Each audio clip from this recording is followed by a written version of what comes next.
El polvo se levantaba con cada paso, una nube fina y ocre que se pegaba a la piel sudorosa y al alma cansada. Elena sentía el peso del sol de la tarde sobre sus hombros, un calor que ya no era de vida, sino de opresión. A sus 67 años, había aprendido a distinguir entre los abrazos del sol y sus castigos. El que caía sobre la finca de la Nueva Aurora, era un castigo perpetuo, un recordatorio constante de que estaban lejos de todo, olvidados por el mundo que una vez llamaron suyo. Llevaba 2 años aquí, 2 años desde que el silencio de su enorme casa en las lomas se volvió más ensordecedor que el rugido del tráfico en el periférico. La muerte de Ricardo, su esposo, no solo le había arrancado el corazón, sino también el mapa de su propia vida. Sus hijos, exitosos y ocupados, la llamaban cada domingo, una formalidad de 5 minutos que solo subrayaba la distancia entre sus mundos. Uno, un inversionista en Nueva York, hablaba de cifras que ya no significaban nada para ella. La otra, una artista en París, describía colores que Elena ya no podía ver. Se sentía como un mueble antiguo, valioso pero incómodo, relegado a un rincón polvoriento de sus vidas ajetreadas. Fue en esa soledad abismal que encontró al hermano Abelardo, o más bien, él la encontró a ella. Fue en una de esas ferias de productos orgánicos en La Condesa, un lugar al que iba solo para sentir el murmullo de la gente. Él no vendía nada. Estaba de pie, observando, con una calma que era casi magnética. Sus ojos, profundos y serenos, se posaron en ella, y por primera vez en meses, alguien no la miraba con lástima, sino con entendimiento. El vacío que sientes, le dijo con una voz suave pero firme, no es una ausencia, es un espacio esperando ser llenado con propósito. Esas palabras fueron la llave que abrió la cerradura oxidada de su esperanza. La invitó a una plática en una casona de la Roma, luego a otra. Le habló de una comunidad, una familia de almas que habían decidido despojarse de lo superficial para encontrar la verdad en la tierra, en el trabajo y en la palabra de una conciencia superior que él llamaba el Gran Sembrador. Elena, que había presidido comités de caridad y organizado cenas para 100 personas con la misma facilidad con la que se ponía un collar de perlas, vio en esa comunidad una oportunidad, no de liderar, sino de pertenecer. Vendió la casa, un proceso doloroso que se sintió como amputar recuerdos. Liquidó las inversiones que Ricardo había cultivado con tanto esmero, y entregó casi todo a la causa común de la Nueva Aurora. A cambio, recibió una pequeña cabaña, ropa sencilla de manta y un propósito: cuidar el huerto de hierbas medicinales. Al principio, fue un bálsamo. El olor a romero y lavanda por las mañanas, el trabajo físico que la dejaba agotada pero con la mente en blanco, las cenas comunitarias donde las risas y los cantos llenaban el aire. Se sintió útil, parte de algo más grande.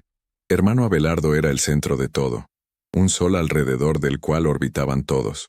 Sus discursos nocturnos eran una mezcla de sabiduría agrícola, filosofía de autoayuda y una interpretación muy personal de textos sagrados.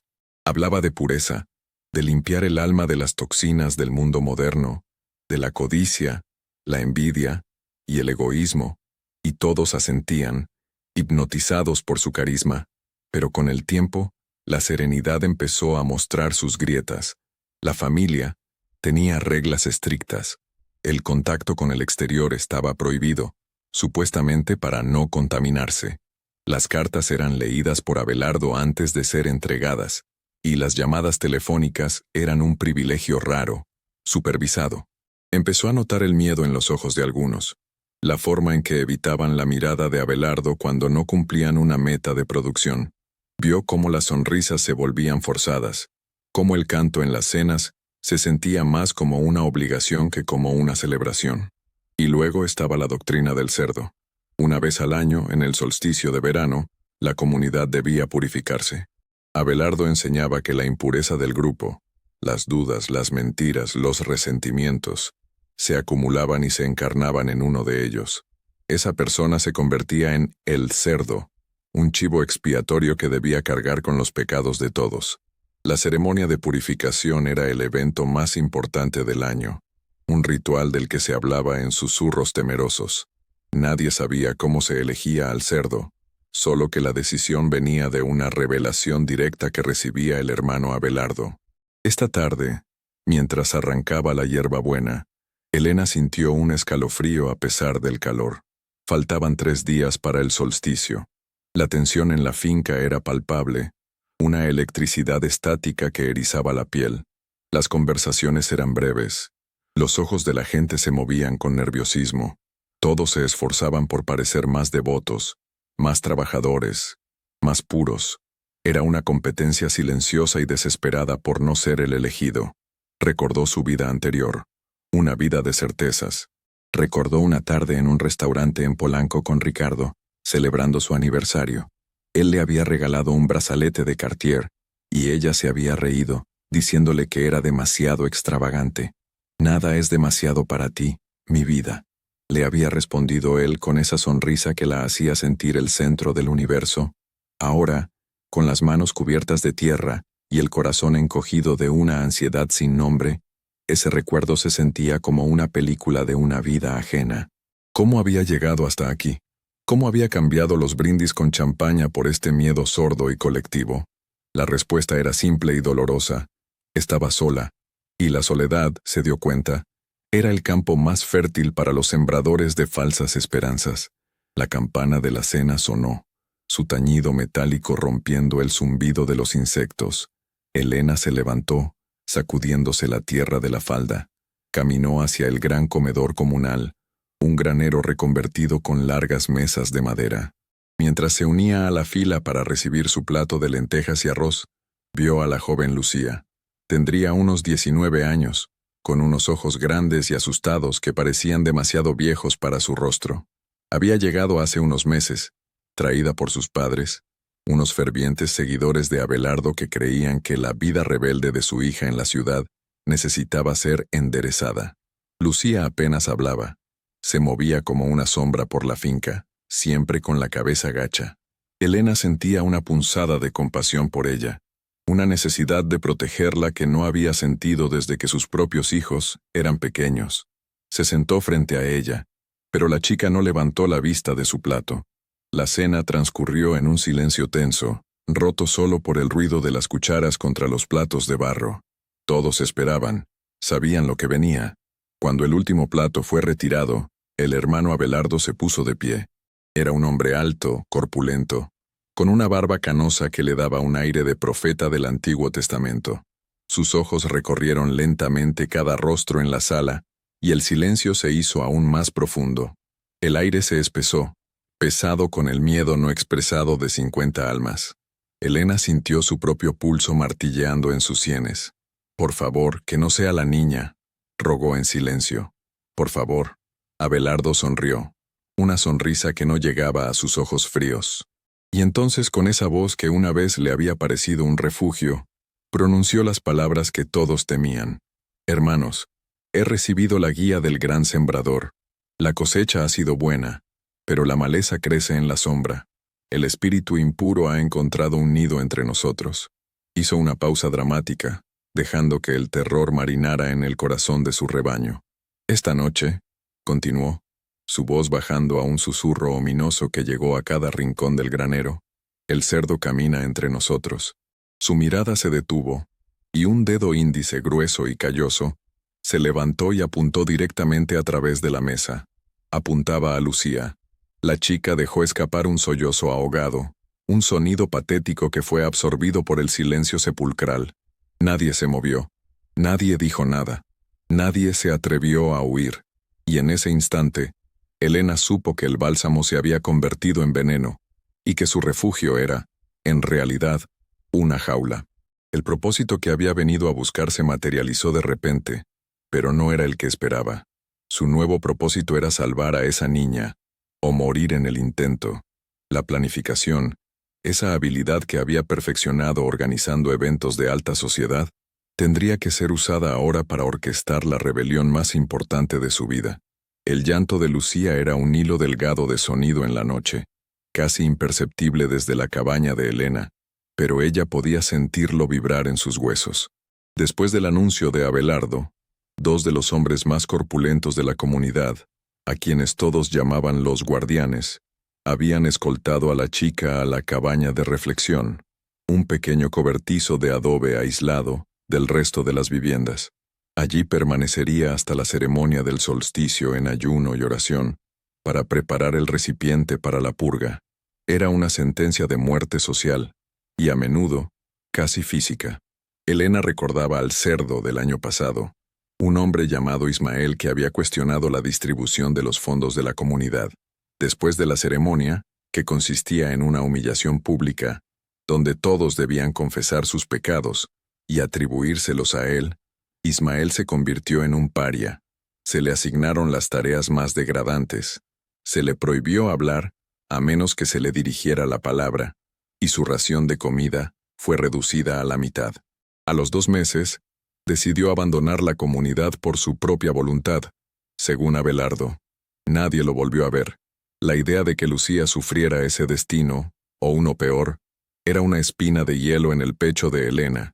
Se sentó en el borde de su catre, la tela áspera arañando sus piernas. La mente de Elena, adormecida durante 2 años por la rutina y la sumisión, se encendió como un motor que había estado inactivo demasiado tiempo. El miedo estaba ahí, un nudo frío en el estómago, pero debajo de él, una vieja conocida comenzó a agitarse. La determinación.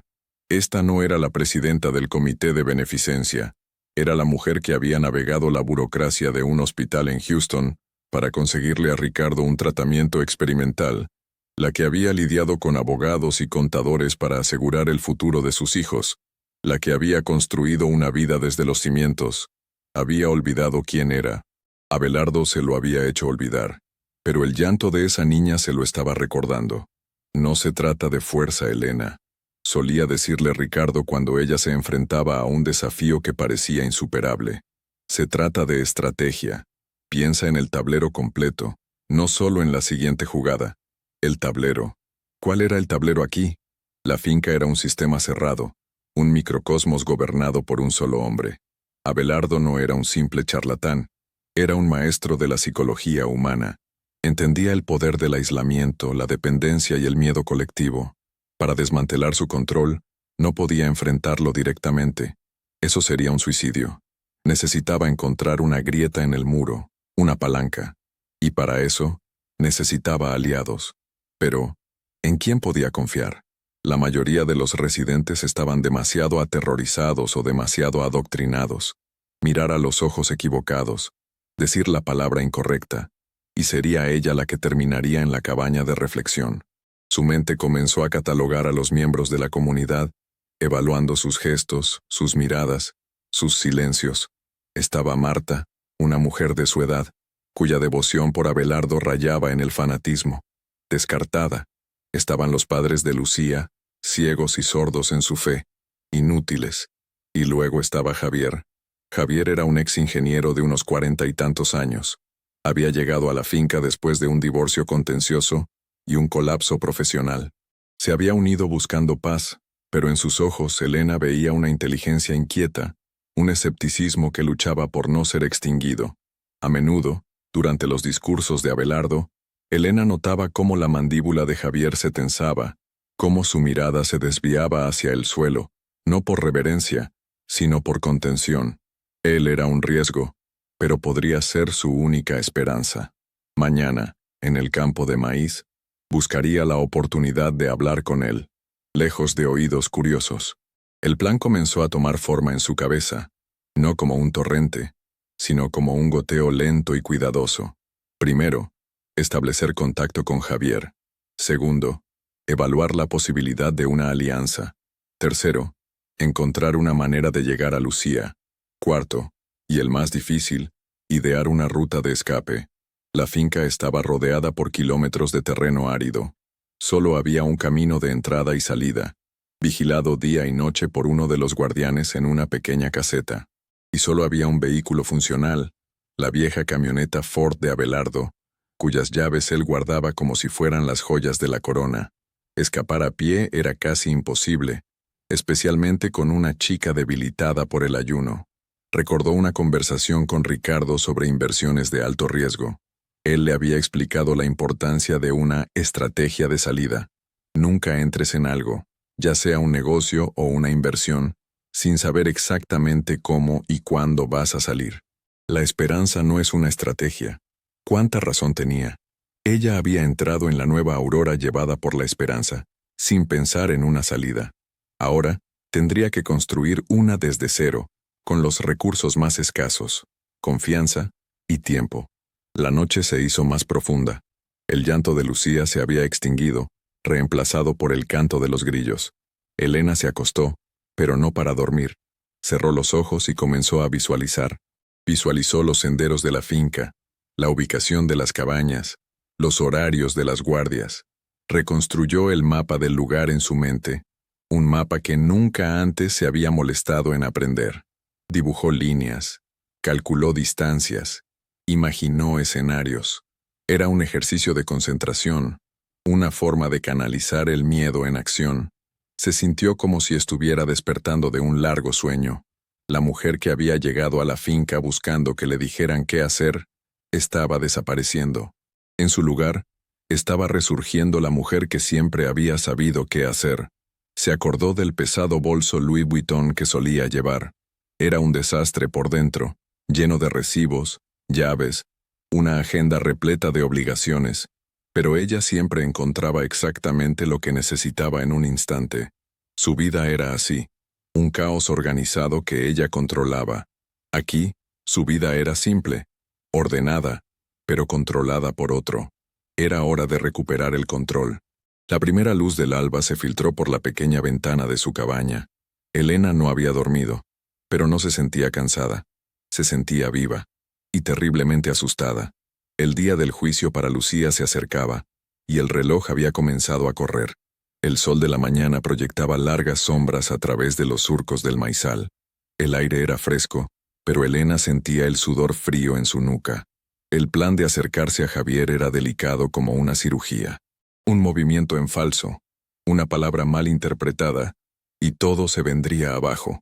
Sabía que ambos habían sido asignados a desherbar la sección norte del campo, una tarea monótona y aislada que ofrecía la única ventana de oportunidad que probablemente tendría. Mientras trabajaba, moviéndose metódicamente por una fila de plantas de maíz que ya le llegaban a la cintura, mantenía a Javier en el rabillo del ojo. Estaba a 2 hileras de distancia, trabajando en silencio, con una eficiencia casi robótica. El sonido rítmico de su azadón al golpear la tierra seca era el único que rompía el silencio. Elena esperó casi 1 hora, dejando que el ritmo del trabajo los envolviera, que cualquier observador casual se aburriera y mirara hacia otro lado. Finalmente, cuando estaban en el extremo más alejado del campo, cerca de un viejo y retorcido mezquite, fingió un mareo. Se apoyó en su azadón y dejó escapar un pequeño gemido, lo suficientemente alto para que él lo oyera. Javier se detuvo de inmediato. Su cabeza se giró, sus ojos entrecerrados por el sol. ¿Estás bien, Elena?, preguntó, su voz baja y cautelosa. Ella se llevó una mano a la frente. Sí, creo que sí. Solo el calor. Necesito un momento. Se sentó a la sombra del árbol, manteniendo su actuación de fragilidad. Javier dudó un instante, mirando hacia el complejo principal, como si midiera el riesgo de desviarse de su tarea. Luego, con una decisión rápida, dejó su herramienta y caminó hacia ella, trayendo consigo su cantimplora. «Toma un poco de agua», dijo, ofreciéndosela. «Hay que tener cuidado con este sol». Elena bebió, agradecida por el agua tibia y metálica. Era el momento. Tenía que arriesgarse. «Gracias, Javier. Eres muy amable». Lo miró directamente a los ojos tratando de transmitir la urgencia y la seriedad de lo que estaba a punto de decir. Anoche, lo que pasó en la cena, con Lucía. El cuerpo de Javier se tensó visiblemente. Su mirada se volvió dura, alerta. No hay nada de qué hablar. El hermano Abelardo recibió la guía del gran sembrador. Recitó la línea oficial, pero su voz era hueca, sin convicción. Era una prueba. Elena sabía que tenía que presionar. No me refiero a la guía, Javier. Me refiero a la niña, al miedo en sus ojos. Me recordó a Ismael, el del año pasado. El nombre de Ismael flotó en el aire entre ellos, un fantasma prohibido. La mandíbula de Javier se apretó. Ismael se fue. Él eligió irse. ¿Lo elegimos por él, no crees? Replicó Elena, su voz apenas un susurro. Lo quebramos. Y ahora van a hacerle lo mismo a esa cría. Ella no sobrevivirá a esto, Javier. No tiene la fuerza. El silencio se extendió. Javier no respondió. Simplemente la miró, y en sus ojos, Elena vio un torbellino de emociones. Ira, miedo, frustración, y lo más importante, una profunda y amarga impotencia. Había tocado la fibra correcta. No podemos hacer nada, dijo él finalmente, su voz teñida de derrota. Estamos atrapados aquí. Él lo controla todo. El dinero, la comida, la única camioneta. ¿Qué propones que hagamos? ¿Una protesta? Nos aplastaría sin pensarlo. No propongo una protesta. Propongo pensar, dijo Elena, su voz ganando firmeza. Tú eres ingeniero. Tu mente está entrenada para resolver problemas, para ver sistemas y encontrar sus puntos débiles. Yo organizaba la vida de mi familia, las finanzas, los viajes, las crisis. Solía tener una tarjeta Black sin límite, no por el lujo, sino por la tranquilidad de saber que cualquier problema, en cualquier parte del mundo, tenía una solución. El dinero era una herramienta, una forma de abrir puertas.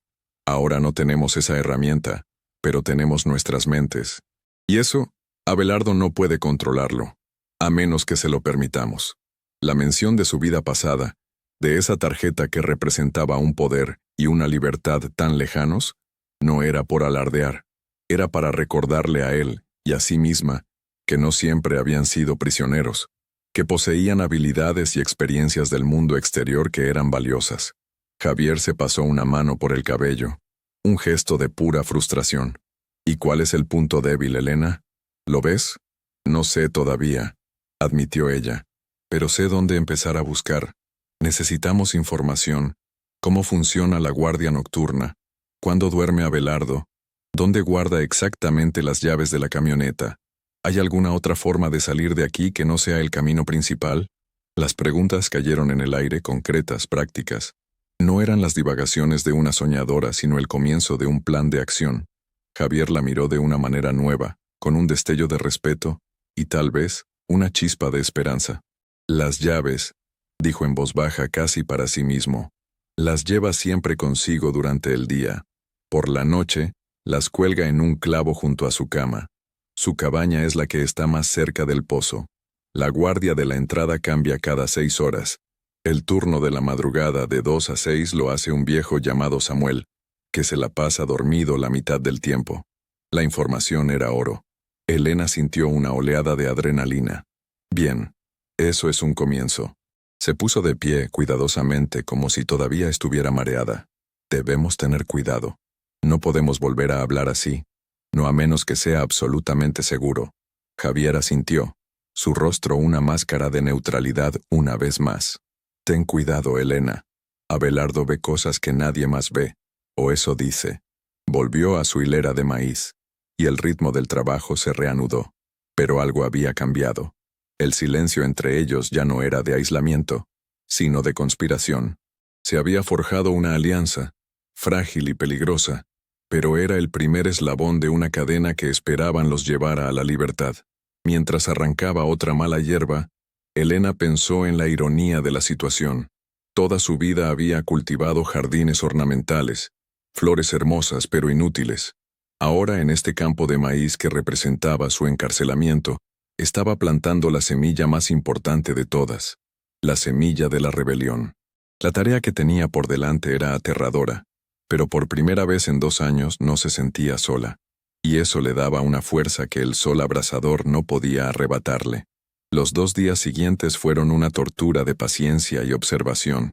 Elena y Javier se movían por la finca como 2 actores en una obra bien ensayada, cumpliendo sus roles con una normalidad casi dolorosa. Intercambiaban miradas breves y significativas, gestos casi imperceptibles que comunicaban fragmentos de información. Un leve asentimiento de Javier durante el almuerzo le hizo saber a Elena que Samuel, el guardia nocturno, seguía siendo la opción más viable. Una pausa de Elena cerca del generador de diésel le indicó a Javier que había notado que su ruido podía cubrir otros sonidos en la noche. Cada detalle, por pequeño que fuera, Se convertía en una pieza del rompecabezas que estaban armando contra el reloj. El solsticio era mañana por la noche. La atmósfera en la nueva aurora se había vuelto casi irrespirable, cargada de una devoción febril y un miedo primordial. Los seguidores de Abelardo preparaban el claro del bosque para la ceremonia, construyendo una gran pira y decorando el lugar con extraños símbolos hechos de ramas y piedras. Sus rostros mostraban una mezcla de excitación y temor, como si estuvieran a punto de presenciar un milagro terrible. Elena sentía sus miradas sobre ella, sobre todos. La paranoia era el arma más efectiva de Abelardo. Había convertido a cada miembro de la comunidad en un carcelero potencial para los demás. Mientras trabajaba en su huerto, fingiendo una concentración total en sus hierbas, su mente corría a 1000 por hora. El plan tenía 3 fases críticas: sacar a Lucía de la cabaña de reflexión, obtener las llaves de la camioneta de la cabaña de Abelardo y escapar por la puerta principal durante el turno de Samuel. Cada fase estaba llena de riesgos mortales: un perro que ladrara, un seguidor insomne, una puerta que crujiera. Cualquier cosa podía delatarlos. La oportunidad de avanzar a la siguiente fase llegó de una manera inesperada. Marta, la devota seguidora de Abelardo, se torció un tobillo mientras ayudaba a acarrear leña. Normalmente era ella quien llevaba la escasa comida y agua a Lucía. Con Marta incapacitada, Abelardo necesitaba a alguien más. Sus ojos recorrieron a las mujeres durante la cena, y Elena sintió un escalofrío. Era una prueba. Ofrecerse voluntaria sería sospechoso, pero no hacerlo podría significar perder su única oportunidad de contactar a Lucía. Abelardo parecía disfrutar del dilema, saboreando el poder que tenía sobre ellos. Finalmente, su mirada se posó en Elena. «Elena», dijo, su voz resonando en el comedor silencioso, «tu espíritu es sereno y maduro. Tú llevarás el sustento a la niña, pero no le hables. Su alma debe luchar sola contra la impureza. Tu presencia es solo para que su cuerpo no falle antes de que su espíritu sea limpiado». «Como usted diga, hermano Abelardo», respondió Elena, inclinando la cabeza con la sumisión adecuada. Por dentro, su corazón latía con fuerza. Era su oportunidad. Más tarde esa noche, con una jarra de agua y un pequeño cuenco de caldo en una bandeja, Elena caminó hacia la cabaña de reflexión. Uno de los guardianes, un hombre corpulento llamado Tomás, estaba de pie junto a la puerta. Él le abrió sin decir una palabra, y la encerró dentro. El interior era pequeño, oscuro, y olía a miedo. Lucía estaba acurrucada en un rincón, sobre un petate. Estaba más delgada, y sus ojos, enormes en su rostro pálido, la miraron con una mezcla de terror y desesperación. Elena colocó la bandeja en el suelo y se arrodilló, ignorando la orden de Abelardo. No podía no hablarle. «Lucía», susurró, su voz apenas audible, «no tengas miedo. Vamos a sacarte de aquí». La chica la miró sin comprender, como si no pudiera procesar las palabras. Sacudió la cabeza, las lágrimas corriendo por sus mejillas sucias. «No se puede. Él lo sabe todo. No lo sabe todo», insistió Elena con firmeza.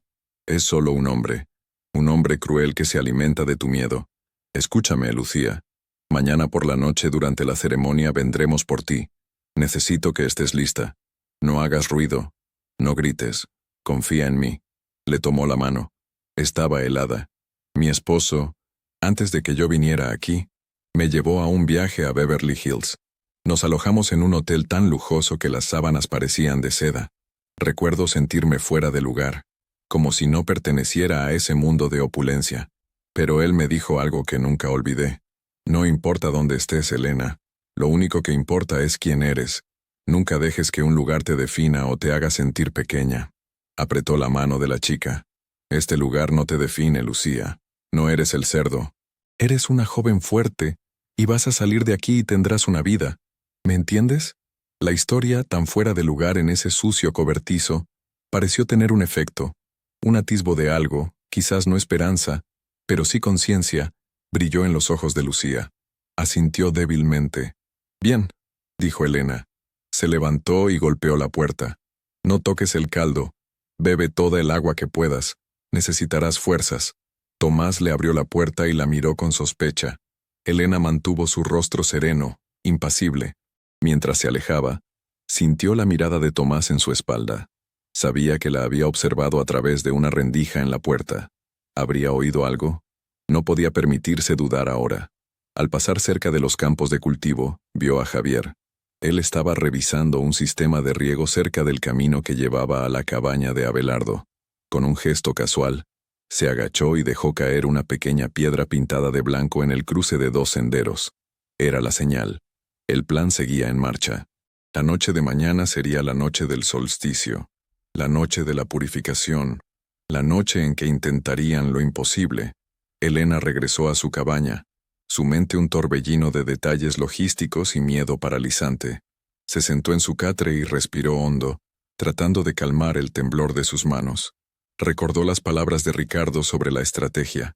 El tablero estaba dispuesto. Las piezas estaban en movimiento. Ahora, solo quedaba jugar la partida, sabiendo que un solo error significaría jaque mate para todos ellos. La noche del solsticio descendió sobre la finca como un sudario. Una luna llena, pálida y enorme, colgaba en el cielo de tinta, bañando el paisaje con una luz fantasmal que hacía que las sombras se retorcieran como seres vivos. El aire estaba cargado con el olor a pino de la pira y el incienso de copal que los seguidores quemaban para purificar el ambiente. Desde su cabaña, Elena podía oír los cánticos que se elevaban desde el claro del bosque, una melodía monótona y hipnótica que le erizaba la piel. La mayoría de la comunidad ya estaba reunida allí, esperando el comienzo de la ceremonia. Era ahora o nunca. Se deslizó fuera de su cabaña, una sombra entre las sombras. Llevaba los zapatos en la mano para no hacer ruido sobre la tierra compacta. Su corazón era un tambor desbocado contra sus costillas. Cada crujido de una rama, cada ulular de un búho, la hacía sobresaltarse. Siguiendo el plan, se dirigió primero hacia el generador de diésel. Javier ya estaba allí, agachado junto a la máquina, fingiendo hacer un ajuste. ¿Todo listo?, susurró Elena, su voz tensa. Javier asintió, su rostro pálido a la luz de la luna. Samuel está en la caseta. Le llevé un té de manzanilla especial hace una hora. Debería estar profundamente dormido. Habían usado las hierbas del propio huerto de Elena, una mezcla que ella sabía que inducía un sueño pesado. Le dije que Abelardo quería que estuviera descansado y alerta para la ceremonia. Se lo bebió todo. La cabaña de Lucía, dijo Elena. Se movieron juntos, agachados, usando las hileras de maíz como cobertura. La cabaña de reflexión estaba custodiada, pero no por Tomás. En su lugar, había un chico mucho más joven y flaco, uno de los recién llegados, que miraba con fascinación hacia las llamas de la pira que se veían a lo lejos. Javier se acercó a él por detrás, rápido y silencioso como un gato. Antes de que el chico pudiera reaccionar, Javier le tapó la boca y lo inmovilizó. Elena se movió rápidamente hacia la puerta. La cerradura era un simple cerrojo de madera. Lo deslizó con un cuidado infinito. La puerta se abrió con un leve quejido. Lucía estaba de pie, justo detrás, temblando de pies a cabeza pero lista. Sus ojos se fijaron en Elena con una confianza desesperada.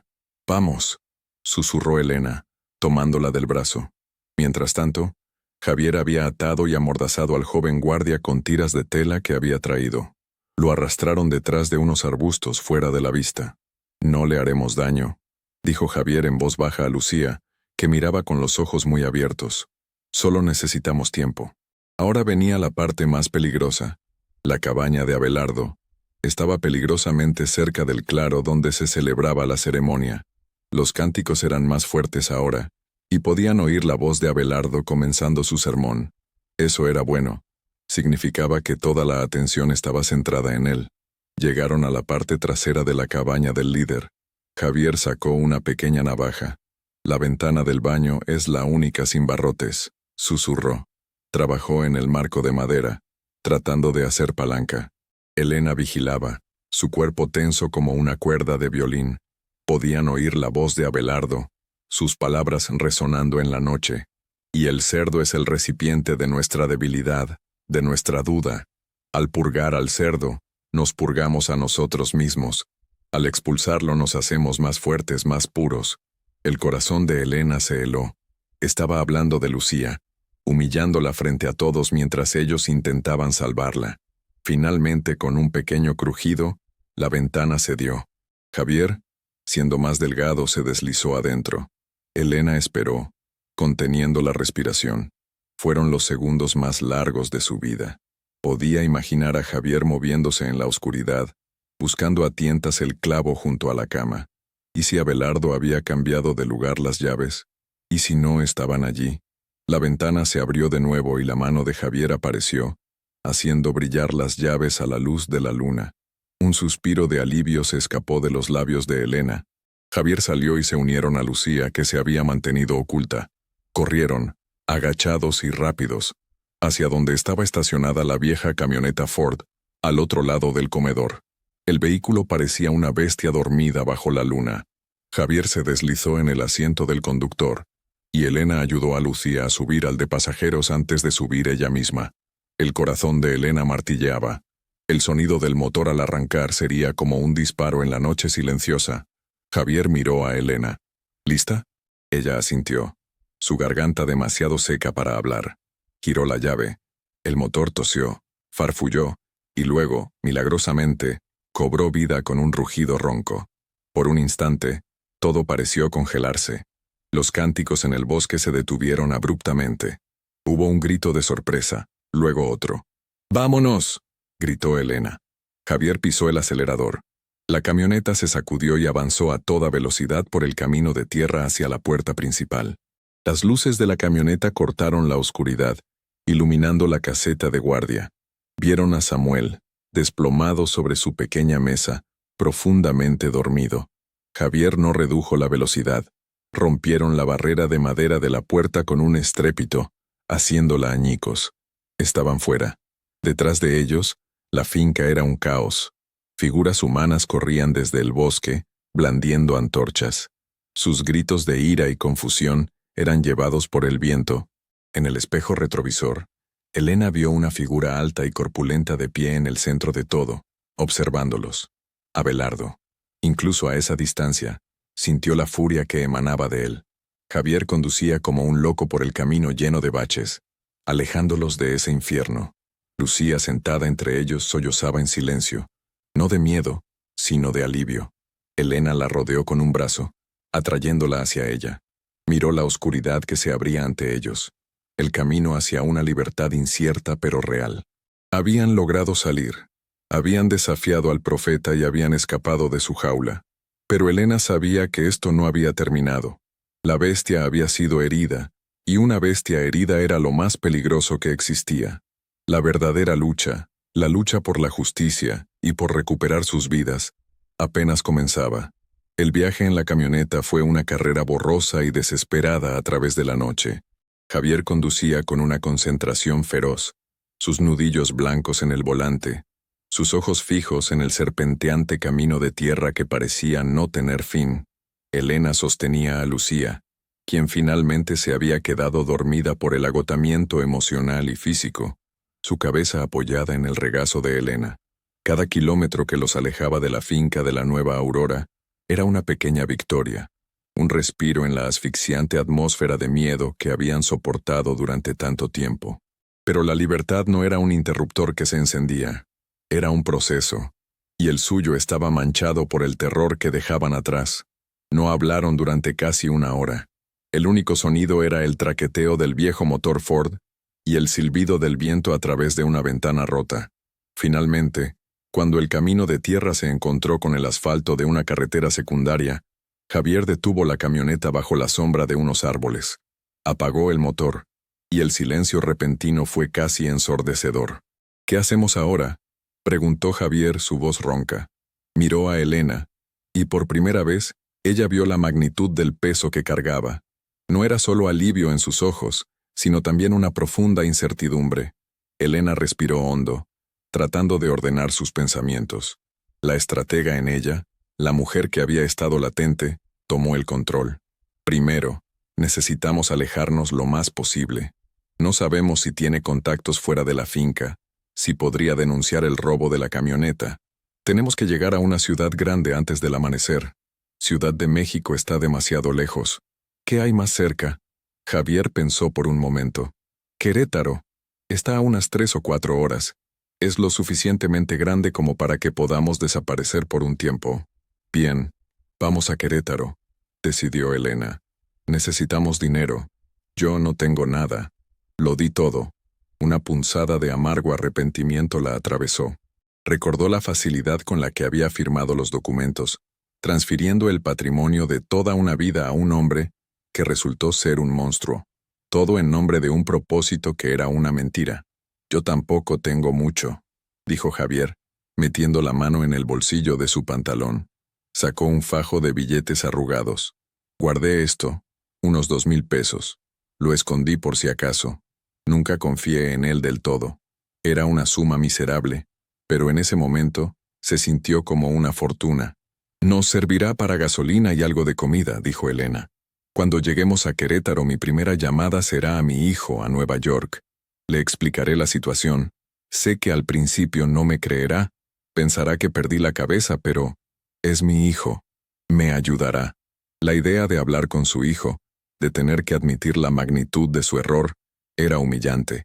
Se sentiría como una tonta, una vieja ingenua que había sido estafada, pero su orgullo era un lujo que no podía permitirse. La supervivencia de los tres dependía de ello.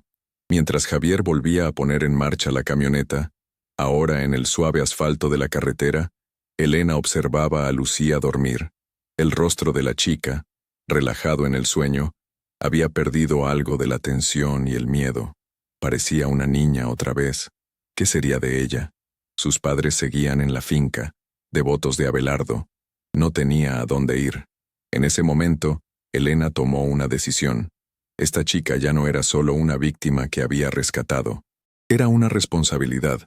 Se había convertido, de una manera extraña y forjada en el trauma, en parte de su familia. No la dejaremos sola, Javier, dijo Elena en voz baja, más como una declaración que como una pregunta. Javier la miró y asintió. No, somos lo único que tiene. Llegaron a los suburbios de Querétaro justo cuando el cielo comenzaba a teñirse de gris y rosa. La ciudad despertaba. Los primeros camiones de reparto y trabajadores madrugadores comenzaban a poblar las calles.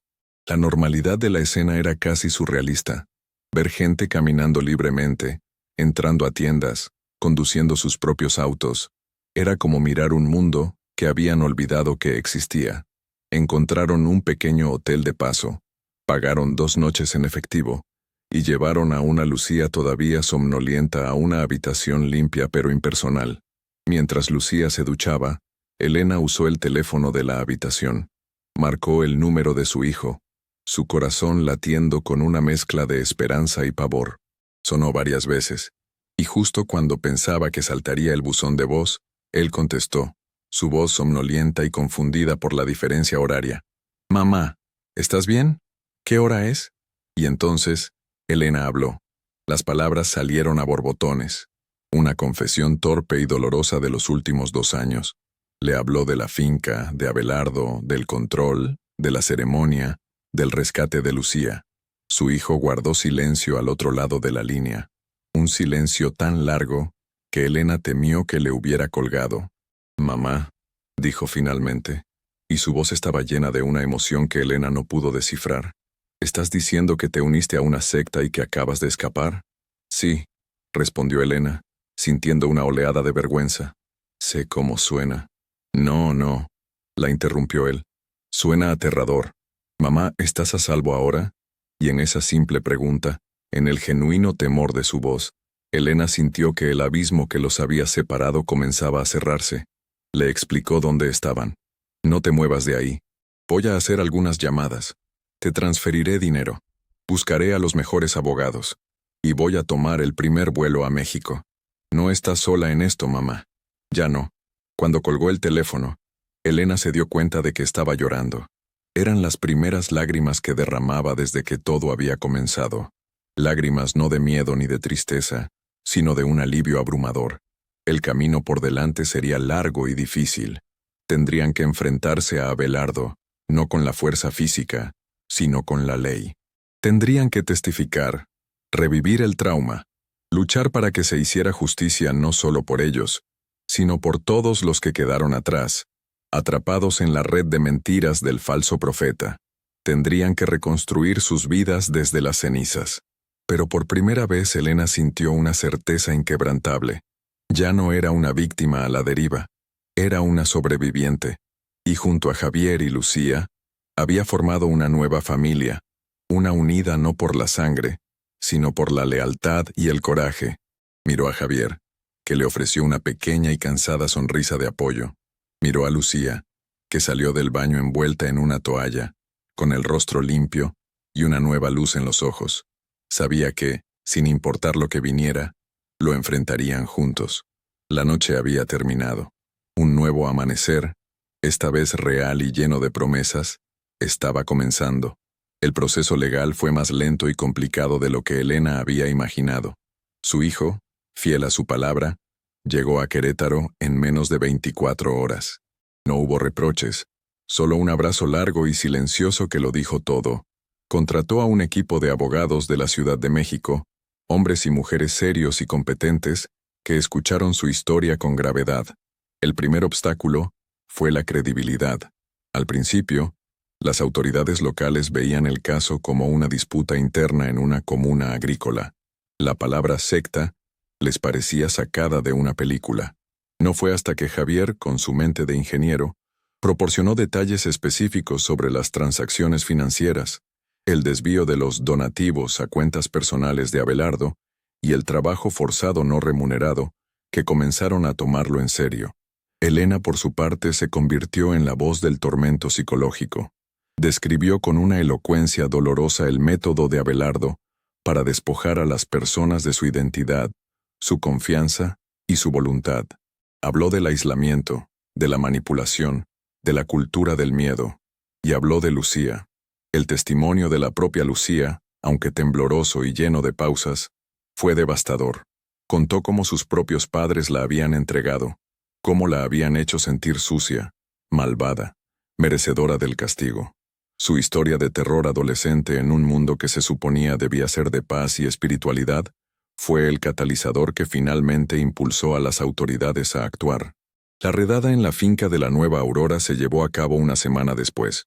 Fue una operación a gran escala, con policías federales y agentes de derechos humanos. Encontraron a los miembros de la comunidad en un estado de confusión y miedo. Algunos, los más adoctrinados, defendieron a Abelardo con furia, llamando a los oficiales agentes del mundo corrupto. Otros, sin embargo, rompieron en llanto al ver a la policía, un dique de miedo y represión que finalmente se rompía. Abelardo fue arrestado sin oponer resistencia. Su arrogancia era tal que parecía creer que podía salir de la situación hablando, que su carisma lo salvaría una vez más. Se equivocaba. Las pruebas en su contra eran abrumadoras. Cuentas bancarias bloqueadas revelaron una fortuna escondida. Testimonios de exmiembros que habían sido expulsados o habían logrado escapar a lo largo de los años comenzaron a surgir, pintando un cuadro de abuso y explotación que se extendía por más de una década. Para Elena, ver la cara de Abelardo en las noticias, esposado, despojado de su aura de profeta y reducido a un simple criminal, no le trajo la alegría que esperaba. Sintió una especie de vacío melancólico. Tanta gente, incluyéndose a ella misma, le había entregado su poder, su fe, su vida. El monstruo no era un ser sobrenatural, era un hombre que había sabido explotar la necesidad más humana de todas, la de pertenecer. La justicia, se dio cuenta, no era solo castigar al culpable, era también entender la propia vulnerabilidad que había permitido que el mal floreciera. Durante los meses que duró el juicio, Elena, Javier y Lucía vivieron en un apartamento alquilado por el hijo de Elena en la Ciudad de México. Se convirtieron en una unidad familiar improbable. Javier, con su naturaleza tranquila y metódica, se encargó de la logística de su nueva vida, mientras buscaba trabajo como ingeniero de nuevo. Lucía, con el apoyo de terapia y el afecto incondicional de Elena, comenzó a sanar. Se inscribió en clases de arte, redescubriendo una pasión que la secta había intentado extinguir. Y Elena encontró un nuevo propósito. Se dio cuenta de que su experiencia, aunque terrible, le había dado una visión única. Recordó una vez, años atrás, celebrando una cena de gala en una mansión con un chef privado, todo para recaudar fondos para un museo. Se había sentido orgullosa de su capacidad para reunir a gente rica y poderosa por una buena causa, pero ahora sentía que ese propósito había sido superficial, una vanidad elegante. Su verdadero llamado, lo entendió ahora, era ayudar a aquellos que, como ella, habían caído en la oscuridad.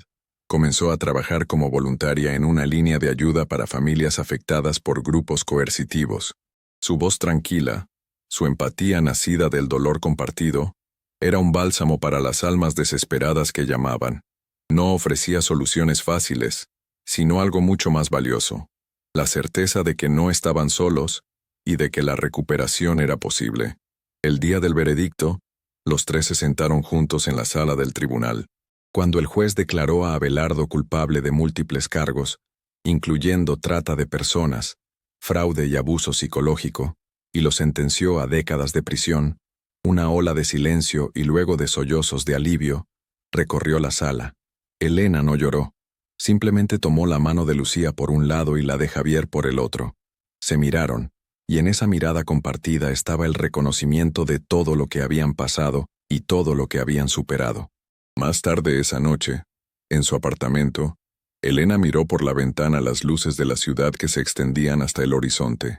Su hijo y su hija, que había volado desde París para el veredicto, estaban en la cocina, preparando la cena con Javier y Lucía.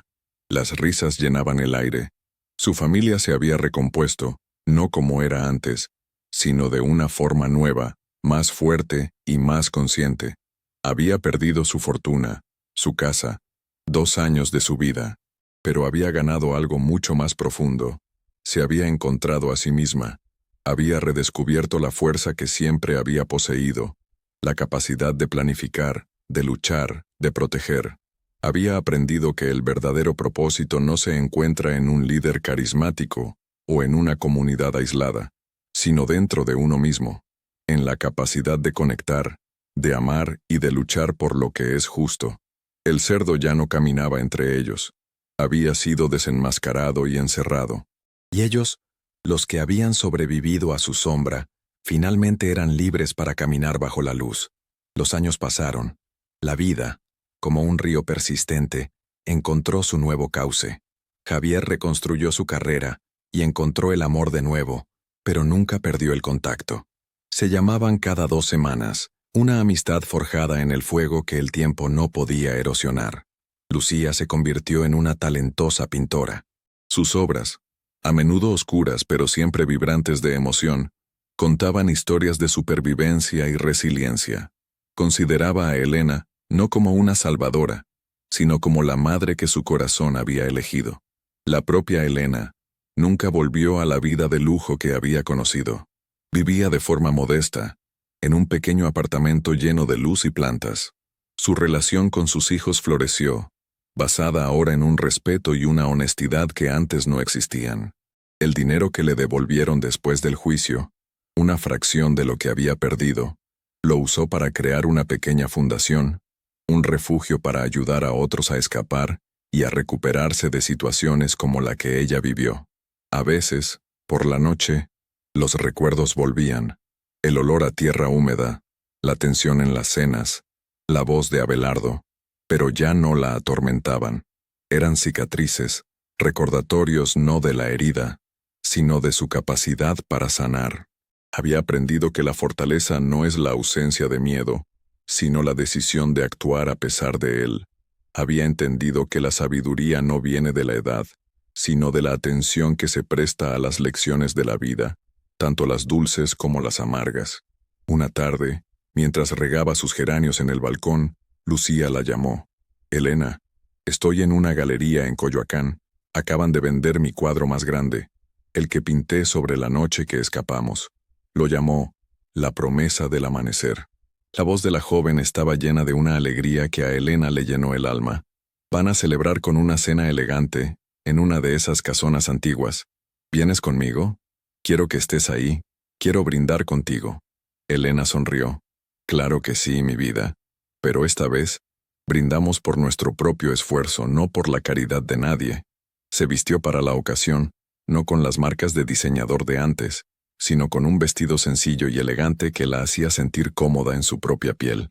Mientras se miraba en el espejo, no vio a una anciana que había sido engañada.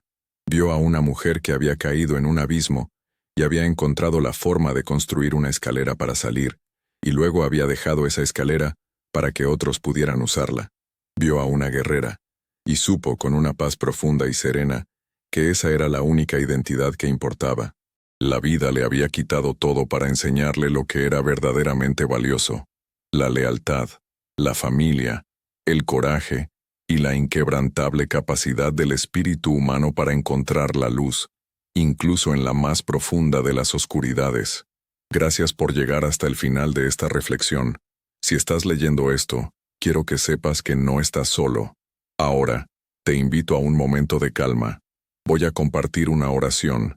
No importa tu religión, sino tu fe. Una oración pensada para ayudarte, para abrazar a todos los que en silencio luchan, sienten, esperan. Solo cierra los ojos un instante y deja que estas palabras te acompañen. Ten fe, todo va a estar bien. Orar, encenderse por dentro. Hay dolores que nadie ve, dolores que no gritan, no sangran, pero pesan como un velo sobre los hombros. Esos que uno carga en silencio, tratando de entender, de seguir, de soportar. Pero hay un momento, y yo he estado ahí varias veces, en que el esfuerzo cansa. La mente se rinde, y algo dentro de uno se arrodilla, no por debilidad, sino por verdad. Es en ese instante cuando la oración comienza, o mejor dicho, aparece. No esa hecha con palabras bonitas o promesas apresuradas, sino la que brota de un lugar tan profundo que ni siquiera tiene nombre, como un susurro del alma diciendo: ya no puedo sola. Orar, descubrir, no es pedir, es recordar. Recordar quiénes somos cuando el ego se aquieta. Recordar que la vida también late en lo invisible, que hay un centro en nosotros donde todo descansa, y que aunque por fuera todo parezca derrumbarse, ese centro permanece. A veces, orar es simplemente cerrar los ojos y recogerse como una flor que siente el frío de la noche. Es permitir que una presencia suave nos envuelva, no como magia, sino como sustento, como quien dice sin prisa: aquí estoy, incluso ahora. La oración, o la súplica, no cambia el mundo, pero cambia a quien ora. No evita los dolores, pero transforma la forma en que atravesamos cada uno de ellos. Nos da una mirada más tierna, un corazón menos endurecido, un paso más firme, incluso en la oscuridad. Es como si, por un instante, el alma flotara por encima del tiempo y regresara al cuerpo con más paz. No una paz ruidosa, sino esa que solo quien ha pasado por el caos puede reconocer. Orar es afinar la escucha. La mente se calla y la intuición despierta. Las respuestas no siempre vienen en palabras. A veces son solo percepciones, toques sutiles, un calor en el pecho. La oración ilumina lo que estaba turbio, deshace nudos que ni sabíamos que teníamos. Y lo más bonito es que no tiene que ser complicado. Orar es hablar con Dios, con el universo, con esa inteligencia amorosa que nos habita y nos envuelve, incluso cuando lo olvidamos. Y no tiene que sonar bonito. No necesitas saber rezar. No necesitas entender nada sobre la fe.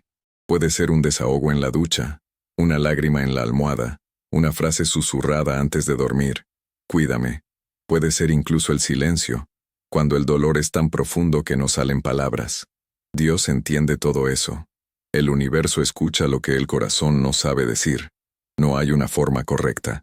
Hay presencia. Y cada vez que nos permitimos ese encuentro, aunque sea sin ritual, aunque sea sin certeza, es oración.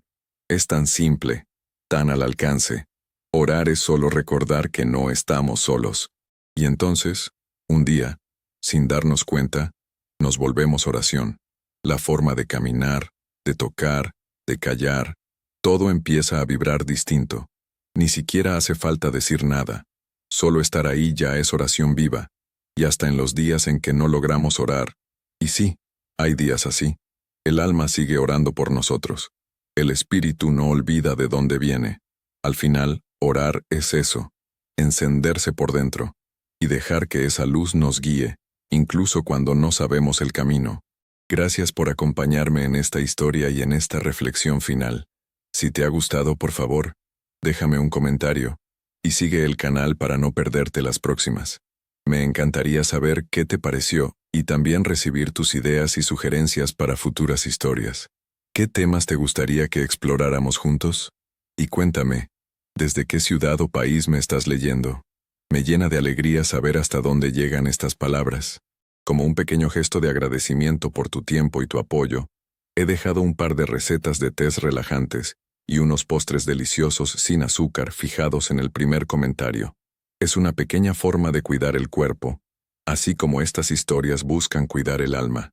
Que Dios te proteja siempre, a ti y a los tuyos. Un abrazo grande.